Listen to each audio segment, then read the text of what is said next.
Ma'am, di po ba kami eyebag? Eyebag? Hindi po. Hindi naman. po. Hindi naman. Good day po, ma'am, sir. Naoperahan po ako, cesarean, December last year. Nanganak po ako ngayon. Ngayon po, going to 9 months na po ako. Pwede na po ba ako mag-apply? Salamat po.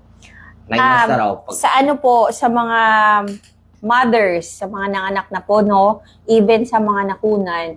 Sa normal delivery po, kailangan po muna ng rest period na at least 6 months. And sa lahat naman po ng cesarean, ay kailangan po sa recent cesarean mo na nakapag 1 year at least muna. Yan. Bago mag-apply. Okay.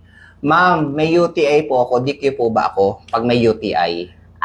Pag during recruitment na may UTI, hindi naman siya DQ. Kung ngayon na UTI niya, tapos pag recruitment, wala na. Hindi po siya DQ. Good afternoon, ma'am and sir. Need po ba na medical certificate kung nagpatanggal ng skin tag? Ano skin tag? Yung excess na skin. So kung sa ano yan, sa anal area, mas magandang meron kang medical certificate indicating the procedure, the diagnosis, and kung kailan po ginawa yun.